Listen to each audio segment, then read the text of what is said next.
Friends, welcome back to my channel. आज मैं आप लोगों के लिए बीएड सेकंड ईयर की बुक का एक क्वेश्चन लेकर आई हूँ। इस बुक का नाम है समावेशी विद्यालय का सृजन। इसको हम इंग्लिश में कहते हैं क्रिएटिव एंड इंक्लूसिव स्कूल। इसका जो कोर्स कोड है वो है E301। आइए यहाँ पर देखते हैं इस बुक का क्या क्वेश्चन है। यहाँ पे क्वेश्चन दिया हुआ है, समावेशी शिक्षा की आवश्यकता को स्पष्ट कीजिए। हाँ, क्यों पढ़ती है हमें समावेशी शिक्षा की आवश्यकता?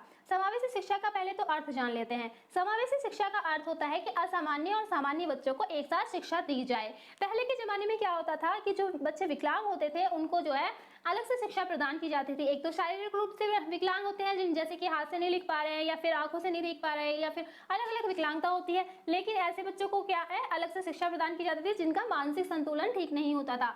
तो अब यहाँ पे क्या है, पहले ऐसे विचार थे कि उनके लिए अलग से शिक्षक होने चाहिए, अलग से कक्षाएं होनी चाहिए, अलग से उनके लिए पाठ्यचर्या होनी चाहिए। लेकिन ऐसा अब नहीं है। अब क्या है, इस समावेशी शिक्षा को लाया गया है। समावेशी शिक्षा से क्या, पहले जो अलग से शिक्षा दी जाती थी उससे बच्चों में क्या है, हीन भावना आ जाती थी कि इन बच्चों को तो जो साधारण बच्चे हैं उनको तो अच्छी शिक्षा दी जा रही है और हमें अलग से कुछ सिखाया जा रहा है। कि इससे क्या है, बच्चे हीन भावना पैदा हो जाती थी उनके सामने। तो आइए यहाँ पर देखते हैं कि समावेशी शिक्षा की आवश्यकता हमें क्यों पड़ी।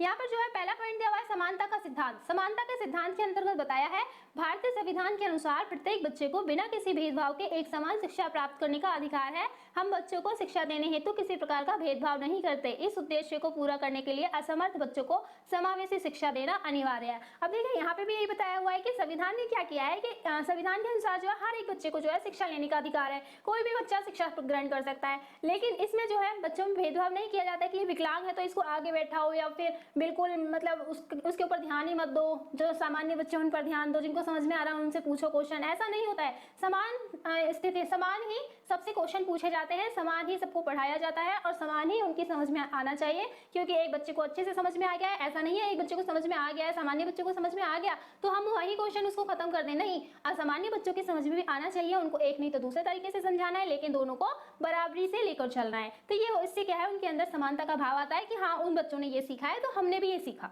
तो इस तरह से जो है ना समानता का भाव आता है। तो ये समानता का सिद्धांत हुआ।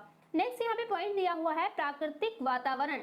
प्राकृतिक वातावरण किस तरह से है? प्राकृतिक वातावरण में दिया हुआ है, असमर्थ बच्चों को सामान्य विद्यालयों के अंतर्गत नैसर्गिक वातावरण मिलता है। जब असमर्थ बच्चे सामान्य बच्चों के साथ साधारण विद्यालयों में शिक्षा प्राप्त करते हैं तो उनमें हीनता की भावना का विकास नहीं होता कि वे किसी भी प्रकार से सामान्य बच्चों से कम हैं। सामान्य बच्चे भी उनको अपना साथी समझने लग जाते हैं तथा असमर्थ बच्चे अपने आप को सहजता से उनके साथ समायोजित कर लेते हैं। देखिए, उनको एक प्राकृतिक वातावरण मिल जाता है का मतलब है कि उनको जो है जैसे दूसरे बच्चे सीख रहे हैं ऐसे वो भी सीख रहे हैं। तो उनके अंदर क्या है, हीन भावना नहीं आती कि हम किसी से कम है या हमें समझ में नहीं आ रहा है या हम सीख नहीं सकते इस काम को, हम असमर्थ हैं इस काम को करने में सामान्य बच्चों की अपेक्षा। तो इसलिए वो बच्चे क्या है, तो उनको प्राकृतिक वातावरण मिलता है इसमें।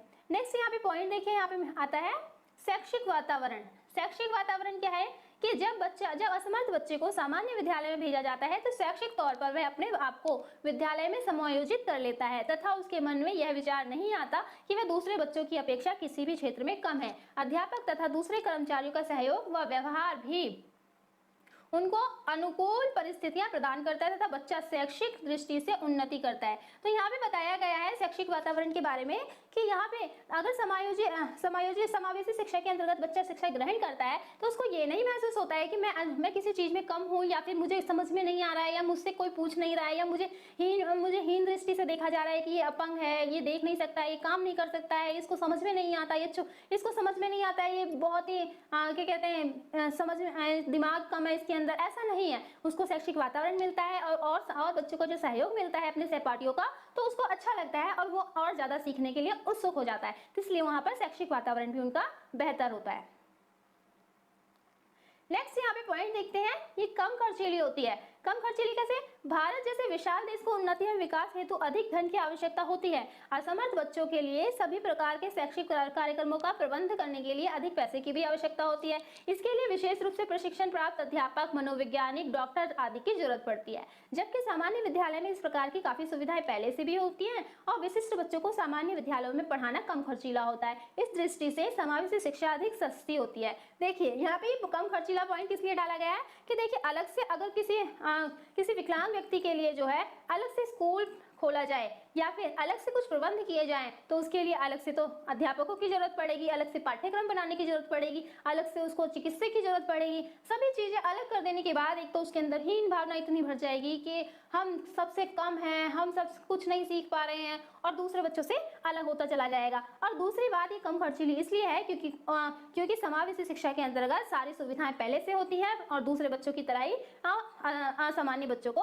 शिक्षा दी जाती है। तो सुविधा पहले से ही उपलब्ध होती है इन विद्यालयों में, और विशिष्ट बच्चों को जो है सामान्य विद्यालयों में पढ़ाना कम खर्चीला माना जाता है, क्योंकि उनके ऊपर कोई विशेष खर्च नहीं किया जाता, ना ही उनके लिए अलग से पाठ्यक्रम तैयार किया जा रहा है, ना ही उनके लिए अलग से अध्यापक नियुक्त किए जा रहे हैं। तो ये इसीलिए कम खर्चीली मानी गई है।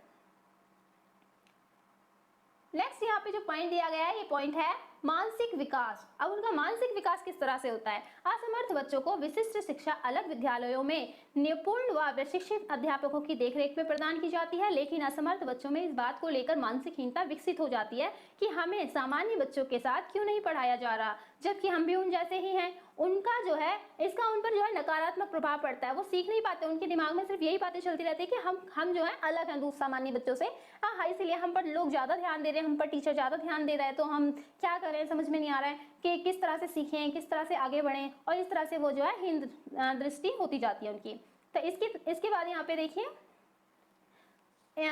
इसका उन पर नकारात्मक प्रभाव पड़ता है और उतना ज्ञान प्राप्त नहीं कर पाते जितना कि उनको करना चाहिए। लेकिन समावेशी शिक्षा में असमर्थ बच्चों को सामान्य विद्यालय में सामान्य बच्चों के साथ शिक्षा प्रदान की जाती है। साधारण बच्चों की तरह शिक्षा प्राप्त करने से उनमें आत्मसम्मान की भावना विकसित होती है। देखिए उनका मानसिक विकास किस तरह से बढ़ता है। अगर कोई क्वेश्चन पूछा जाता है और सामान्य बच्चा उसका आंसर दे देता है, तो असामान्य बच्चा भी ये सोचता है कि इसने बताया है तो मैं भी बताऊं, तो वो और अच्छे से पढ़ने की कोशिश करता है, तो इसलिए उसका मानसिक विकास जो है बेहतर होता चला जाता है। तो क्या इस एक तरह से कंपटीशन सा होता जाता है कि वो सामान्य बच्चे आगे बढ़ रहे हैं तो मैं भी उनसे आगे निकलूं। इस तरह से उनका मानसिक विकास भी अच्छा होता है। नेक्स्ट यहाँ पे पॉइंट दिया हुआ है सामान्य मूल्यों का विकास। बच्चों को शिक्षित करने के साथ साथ उनका सर्वांगीण विकास करना शिक्षा का प्रमुख उद्देश्य है। सामान्य विद्यालयों में असमर्थ बच्चों को शिक्षा देने में उनमें सामाजिक गुणों का भी विकास होता है, क्योंकि विद्यालय में समाज के सभी वर्गों के बच्चे पढ़ने के लिए आते हैं। उनके साथ मिलकर असमर्थ बच्चों में समाजीकरण की भावना का विकास होता है। इस प्रकार से असमर्थ बच्चों में भी प्यार, दयालुता, समायोजन, सहायता, भाईचारा आदि सामाजिक गुणों का विकास होता है। देखिए उनमें क्या होता है, अगर असामान्य बच्चा और सामान्य बच्चा एक साथ शिक्षा ग्रहण करते हैं तो आपस में बोलेंगे भी, बातें भी करेंगे और एक दूसरे की भावना को भी समझेंगे, एक दूसरे की सहायता भी करेंगे। तो इससे क्या होता है, उनके अंदर प्यार की भावना आ जाती है, समायोजन की भावना आ जाती है और सहायता करने की भावना आ जाती है। तो इससे क्या होता है, उनका सामाजिक गुणों का विकास होता चला जाता है। इस तरह से ये कहा गया है कि सामान्य मूल्यों का विकास होता है किससे? समावेशी शिक्षा से।